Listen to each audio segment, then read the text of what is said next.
A, B, C, D, it's Monday. It's morning. It's macabre. And I said to That's myself, and I said, what about? breakfast at Tiffany. She's I head said- high. That's my ABC's intro, brought to you by the song I sing my daughter every night. You sing our ABC every night? Yeah, dude, it's a certified banger since like 08. I like to picture you don't do the ABCs though. You're just like a Soviet number channel. You just do it in that cadence, but it's just like 1, 2, Yeah, just like alpha, 16, 0. 12, 14, about 84, 44, 2. It is. I number station her to sleep, and she's been getting... And she's now a sleeper agent. Yeah, now anytime I snap, she starts attacking stuff. It's wicked cool. It's a really cool parenting tip. Pro tip. Speaking of pro tips, I am on the last episode of season 1 of Lost, everybody. Lost? Wow. I said, you know what? It's late been 17 to the party, years. But better late than never, dude. I fucking loved that show. I have never watched it. Jenny was like, this is like one of my favorite shows, and you're going to sit down and you're going to effing watch it. So here we are, 17 years later. I'm catching up, gang. So Finally, no spoilers. Dude. What'd you think of the polar bears? I was like, oh, what they doing here? And then every other thing that happened, I was like, wait a minute. What they doing? It's funny how long you'll have to wait for some of that to get addressed. Oh, baby, I can't wait. Oh, you're telling me there's polar bear. Oh, God, no. Cut the mics. Can't use that voice anymore. Is that It was Cosby-esque. It was Cosby. Adjacent. It might have been his brother Russell with whom he slept, but who's to say? What? Is that another wrinkle that it's a Bill Cosby Burris album? has yet to teach us? No. It's one of Bill Cosby's most famous stand-up albums. I'm not well versed on stand-up, and now it feels weird to try. Yeah, you're too late. Yep. Good thing Lost didn't do some shit like that. Maybe when he's dead and the money of buying or streaming the albums isn't going to him. True. Such a shame, dude. That show was so good. It's so important to so many people. Honestly, Nick at Night with Linda Ellerbee, baby. Dude, oh man, Linda Ellerbee, Nick News was the worst when you were a kid. Oh yeah, you're just ripping into your second hour of a Fairly Odd Parents marathon, and then Linda Ellerbee comes up with Thick at Night and is just trying to ruin it all. Thick at Night, and she's like, Ellerbee's nuts. It was like, let's talk about the war in Iraq. And I'm like, what? I'm like, wait, hold on. I'm 9.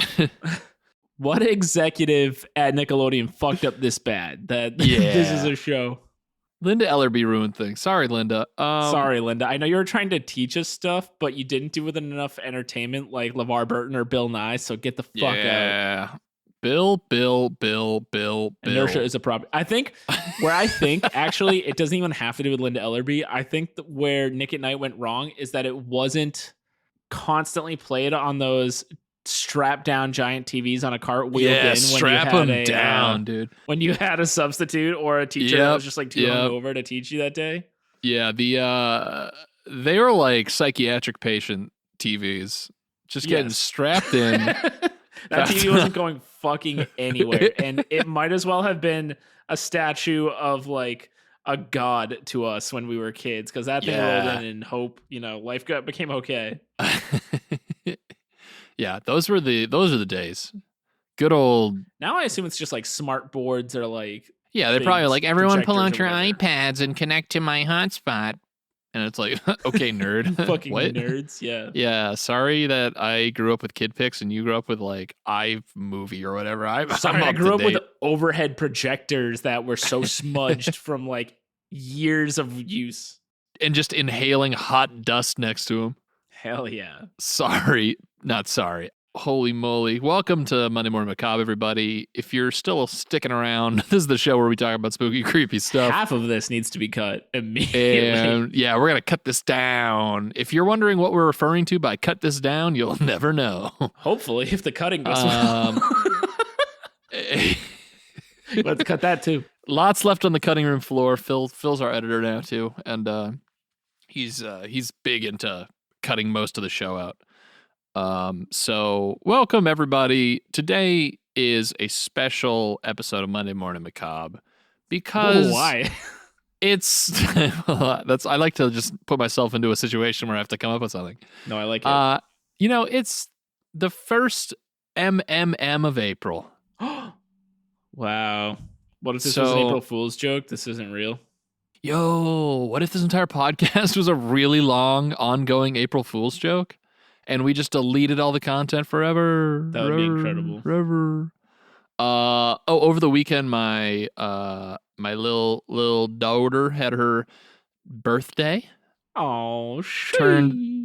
Turned twosies. And terrible twos, guys. You all know how that goes, listeners. I'm living it. And my wife threw a tremendous little party, and she did a great job.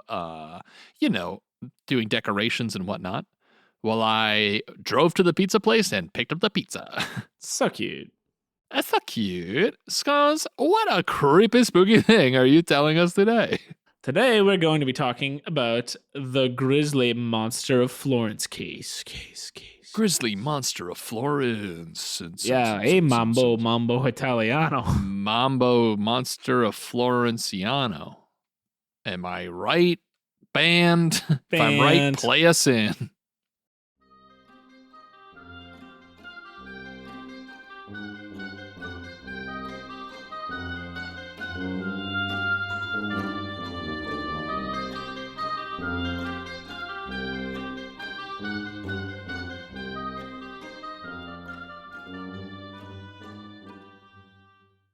Yeah, sounds like you were right.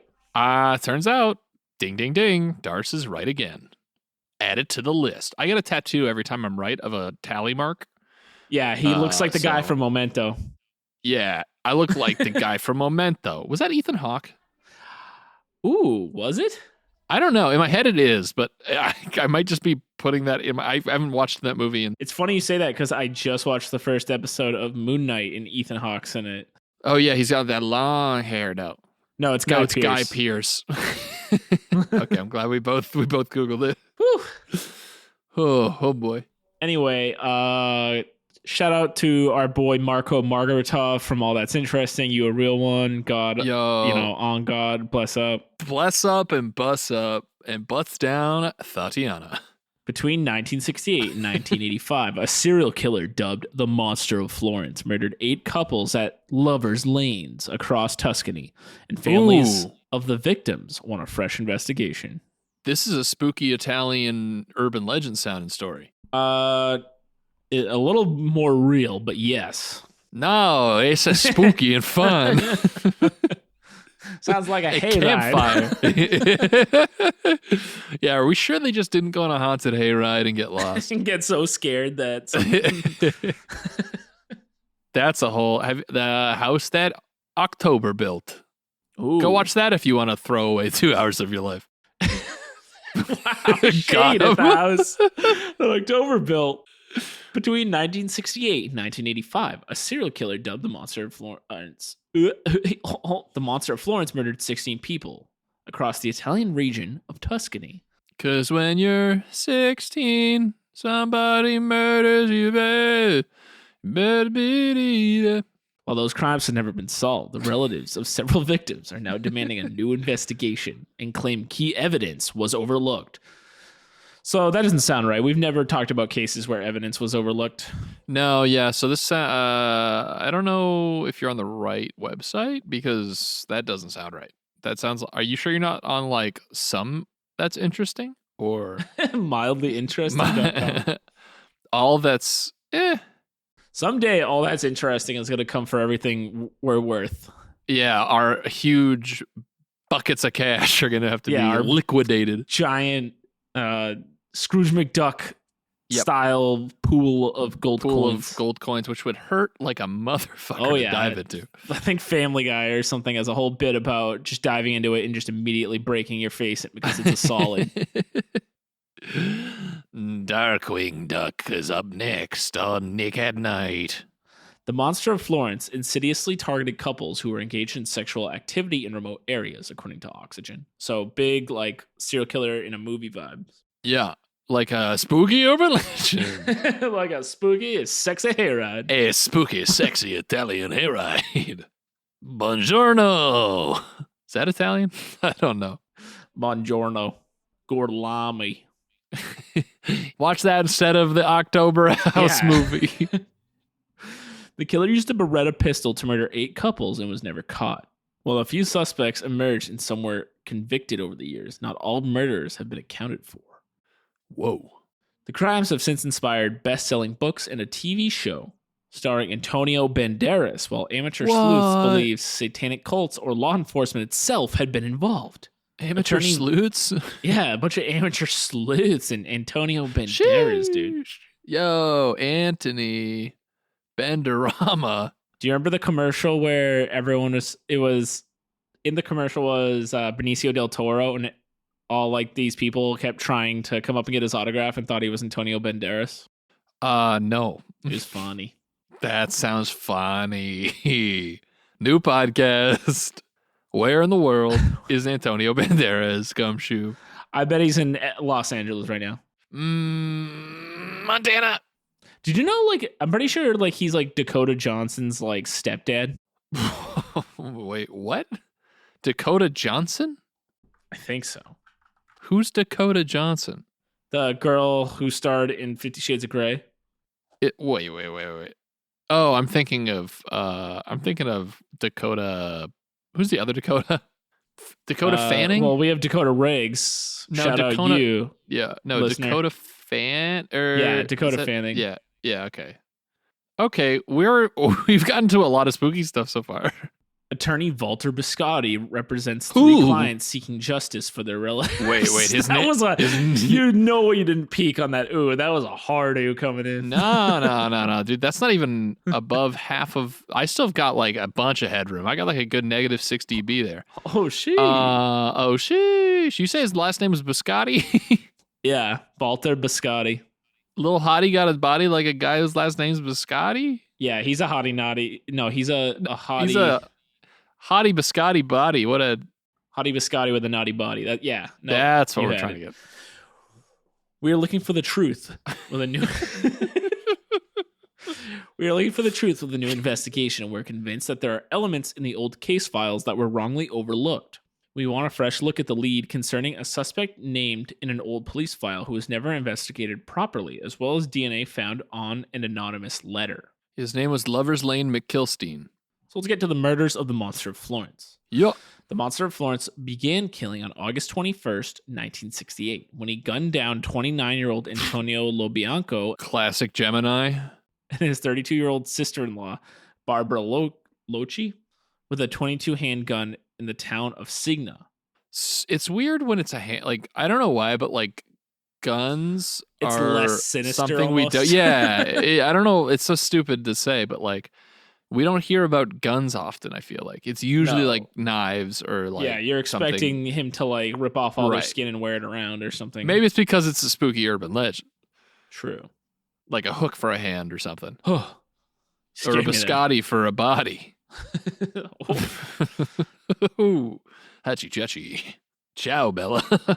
They were murdered in their car as Loci's 6-year-old daughter was sleeping in the back seat, according to the Atlantic. No, this got sad. Her husband, Stefano Mele, became the primary suspect. Prosecutors successfully argued he had the motive to kill as a result of his wife's affair. Stefano Mele? Yeah. Stefano Brawl? His son? Yes. Are you following that logic? There we go, everyone. Super Smash Brothers. This was delivered.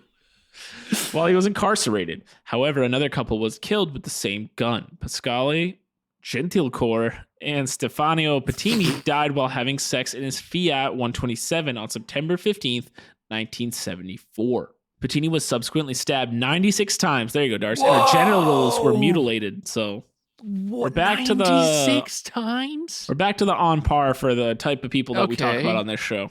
Yeah, but 96 times. That's like. And her genitals were mutilated. On June 6, 1981, warehouse worker Giovanni Foggy and his fiancée Carmela Denuccio were gunned down and stabbed while sexually engaged in their car. The monster of Florence carved Denuccio's pubic area out with a knife and kept it. Oh my God. Wowzers. That is the scariest fucking thing I've ever heard. See, this is sounding more like the urban legendy thing I was thinking of. That's horrific. 24-year-old Stefano Baldi and his fiancée, Susanna Camby, were killed in the exact same manner on October 23rd, 1981. Jesus. Camby's pubic area. This dude's doing like classic horror movie shit where he's like, I'm going to find the people doing bad stuff like sex or drugs, and they're going to get it. There does seem to be something with people engaging in sex and then him being obsessed with mutilating or taking their sex parts. Yeah. On June 19, 1982, Paolo Mainardi and his fiancée, Antonella Migliorini, were shot dead after having sex in his car on a country road. September 19th, 1983, an anomaly emerged. Oh. The monster of Florence killed Wilhelm Friedrich Horstmeyer and Jans Rusch, two German men vacationing in Italy. They were killed in their car. The next two victims... Why do they think that it was connected, though? I'm guessing the gun and that they're both killed in the car. The next two victims, Claudio Stefanacci and Pia Gilda Rotini, were shot dead on July 29th, 1984. Rotini's genitalia were missing. Ah, God damn it. This dude's just walking around with a luggage bag full of people's downstairs. For almost 20 years, too. Like, there was no end in sight to this, it sounds like. And now, based off the way you were reading, it sounds like this is unsolved. Well, we'll get because they reopened the case, so I can only assume that it is. Well, unsolved. People were also incarcerated, though, so that's who you believe. All right, Jean-Michel Kraveshvili and Nadine Moriot were the last known couple killed by the monster. The French lovers were camping in the countryside when they were shot on September 7th, 1985. According to the true stories of the monster of Florence, Moriot's body was mutilated before the killer mailed part of her breast in a letter to state prosecutor Silvia della Monica. Okay. So taunting the state prosecutor, apparently. Very cool. Suspects. Estelle Lanciati and the daughter of Nadine Moriot, who died alongside her boyfriend, recently asked Biscotti to help her find the killer. Moriot was one of 4 women whose breasts and genitals were mutilated by the monster of Florence. Biscotti's call for a reinvestigation on March 25th, 2022 centered on police incompetence. He believes that certain suspects and DNA from various anonymous letters were never thoroughly analyzed. Carmela Denuccio's relatives have asked Biscotti to look into one suspect in particular. This suspect is farmer Pietro Pacciani. He became the person of interest in 1994 when an anonymous tip led to his arrest. He was ultimately convicted of 6 of the 8 murders committed by the monster of Florence and for raping his 2 daughters. Oh, God. Yeah, real piece of shit. Yeesh. He's convicted, so. While he was sentenced to life, his conviction was overturned in 1996. Despite Italy's highest appeals court overruling this, Pacciani died of a heart attack at 73 years old in 1998. However, the prosecutors believe that he didn't work alone and attacked couples with his friends Mario Vanni and Giancarlo Lotti. Okay. Well, they were eventually found guilty of 4 of the 8 murders, Biscotti said that none of the trials so far have got to the whole truth. And while 5 accused men had been in jail at one point for the crimes, they were eventually released when another murder occurred during the incarceration. All right. So what is the overlooked evidence? Biscotti is confident that reopening the case files of Pietro Pacciani will bring him closer to the truth. The farmer who had formerly been portrayed by prosecutors as sexually obsessive and ruthlessly violent. He frequently visited local brothels with Vanni and Lotti, the latter of whom confessed to 4 of the killings. The article just has a picture of Antonio Banderas. So okay, keep going. Biscotti has not only found various inconsistencies in Lotti's confession, however, but grown curious about another suspect named Giampiero Vigilante. A close friend of Pacciani's, Vigilante was once a suspect in the killings. Police searched his house in the 1980s and found ominous signs he may have been involved. You don't see. Newspaper clippings about the victims and the same type of bullets used in their killings. His residence suggests an obsession with the murders. While Vigilante is now 90 years old, Biscotti and several other lawyers are demanding that investigators look into him again. Dude, so this guy would be, if he did it, just live to be 90 and like unbothered, unfazed. That's so wild. Horrifying. Yeah, not bueno. For the reputation of the Tuscany police, I hope that is not how it went. Dear Tuscany, the fuck, man? Like, the fuck? What the fuck going on, bro? What in the sun-dried tomatoes is this? What in the lemon jello is going on? As for the anonymous 1985 letter sent to Della Monica, the recovered DNA didn't match Pacciani's, but may still match that of Vigilante. While the true identity of the monster of Florence remains a mystery currently, authorities may be closer than ever to solving the macabre case once and for all. That's the special word, ladies and gentlemen. When one of these articles contains the word macabre, everyone gets a free car. Gets you all get free frozen yogurt. Free fiats. At Darce's Yogurt Palace. Darce, what kind of flavors do you have at Darce's Yogurt Palace?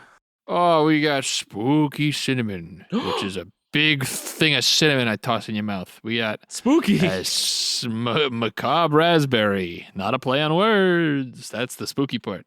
We got, hey, that's a ghost marshmallow flavor. No. And Frankenberry. Frankenberry? That sounds like a legal issue. Well, that's for a jury to decide. Well, if it's anything like the investigation going on in Tuscany, Italy, I'll be totally fine. Italy. Hello, Tuscany, Italy. Hello, I'm from Tuscany, Italy. Your insurance is up. So essentially, serial killer in Tuscany, Italy probably got away with it and never had any issues. Goodbye. How it feels like it's not that far from how it's gonna go. And he lived to be 90, so he lived like a longer life than most people. That sucks. That's a big shit. It's a big rip in the chat. Yeah. Well, also I'm talking like we're assuming this guy in his 90s is in fact Vigilante, but come on, baby. Since Pacciani wasn't him. Come on, baby. Do you think, Darce, it was a single killer, or do you think it was a gang of boys? I don't think it was a gang of boys who were like, "Hey, who gets to keep the genitals this time, guys?" Like, that doesn't. That seems kind of crazy. I think it was one dude who was a maniac. TBH. Guys, how are we gonna decide? Guys, seriously, you said it was my turn, but that's just me. You know? I dig it. I dig it. Ooh, child. Well, yeah, Scones, I don't claim to be an Italian connoisseur, but this is awful. Yeah, it's pretty bad. This was not good. This was a bad time. And that's why you come here, folks. You guys come here for the macabre, and you're like, yeah, it's Monday morning. Let's listen to that thing. What's that? Pelvis removed? Perfect. Get me a cup of joe, and let's kick off the week. I wonder if our listeners are becoming as desensitized to the stuff as we are. I think they already were. I think if you're coming here, you're already a goddamn I think the kind of sick fucks that come here are already messed up. So, yeah. Yeah, through developing, delivering this quality program, I just have zero faith in small town police. Oh yeah, not that they're not a lot of them are out there trying their best, but man, it's like serial killers are just one step ahead. It looks like. God damn. But god damn, they're literally mailing you stuff, and you're still charging the wrong people. Shit's crazy out there in the Italian streets, dude. What can we say? Guys, thanks for listening to that. Thanks for letting that get into your brains. A lot of chopping up in this episode, I think. At least our intro. But you won't know because we've got the power of editing, baby. This episode might be 10 minutes long. We might do a 2-minute epi. 2-minute epi. Due to the success of TikTok, we're now only putting out micro episodes. Yeah, they're called the Monday Morning Macabre Reels, and they're going to be 1 minute long where we go... And that's everything. I like it. So, guys, check out our TikTok at Monday Dance Time. We did have a listener want us to be more that's active true. on TikTok. But that's... we considered it for a half second. So, gang, instead of TikTok, follow us on Twitter at MMMacabrePod, on Instagram at Monday Morning Macabre, and on our website, MondayMorningMacabre.com, for full episode list, merch, Patreon, etc. Patreon listeners, thank you again for your loyal patronage. We super appreciate it. And you're the best music. You the best music. We always say that at the end of the show. And I hope you guys liked hearing about some awful Italy stuff. Awful Italy. Have a good Monday. Boy. Boy.